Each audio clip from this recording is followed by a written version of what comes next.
You buy a stock, you hold it, then what? How does money actually get from the company into your bank account? Most investors think they understand this, but when you dig into the mechanics of dividends versus capital gains, the tax implications, and what actually creates wealth, things get more complex than they appear. This is how you actually get paid as an investor. When you own a stock, there are exactly two ways you make money: dividends and capital gains. That's it. Everything else is a variation of these two fundamental mechanisms. A dividend is cash the company sends directly to you, the shareholder. Think of it like rent from a property you own. You still own the asset, but you're getting regular payments for owning it. Companies distribute a portion of their profits to shareholders, usually quarterly, though some pay monthly or annually. Capital gains are different. This is when the stock price itself increases and you sell for more than you paid. You bought Apple at $100, it goes to $150, you sell and pocket $50 per share. Nothing got paid to you while you held it. You only realize the gain when you sell. Here's what most people miss. These aren't just two different payment methods. They're fundamentally different investment strategies with different tax treatments, different risk profiles, and different psychological impacts on how you invest. Let's break down the dividend process because the mechanics matter for your taxes and your strategy. First, the company's board of directors declares a dividend.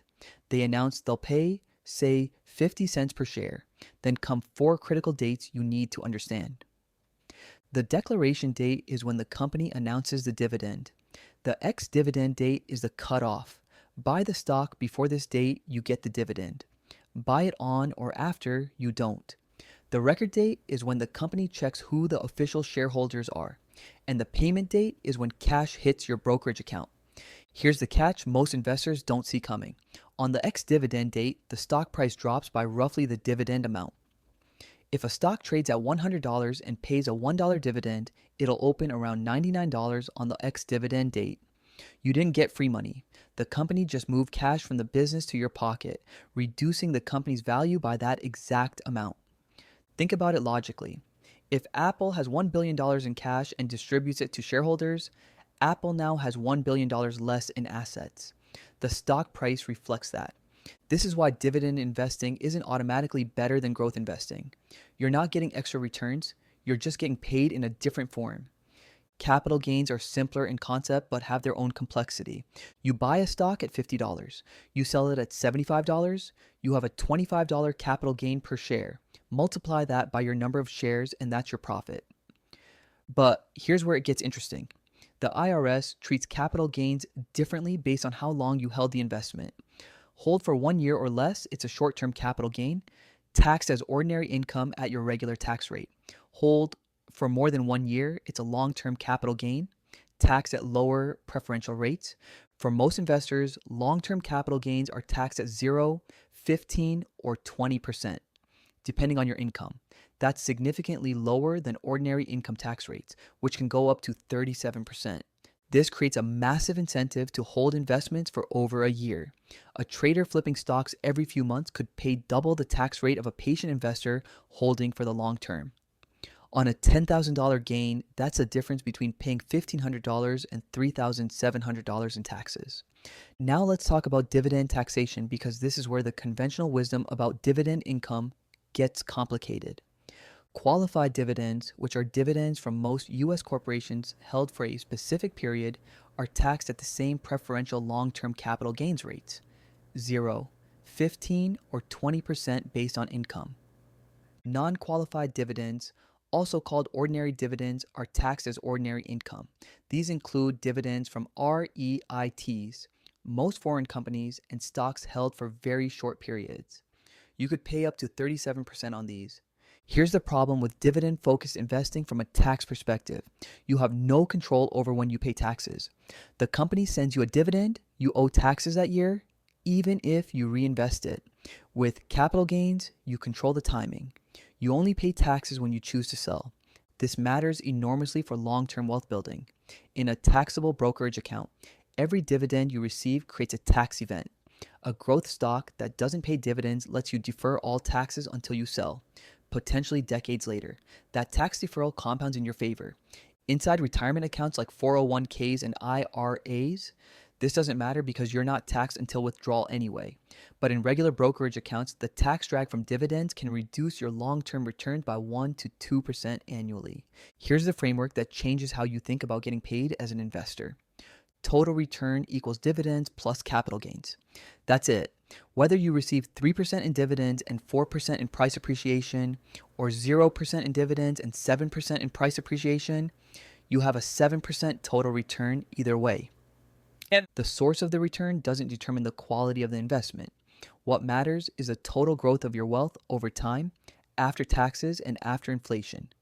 Some investors love dividends because they feel like real income. They see cash hitting their account and it feels more tangible than an unrealized capital gain. But financially, there's no difference. You can always create your own dividend by selling a small percentage of your shares.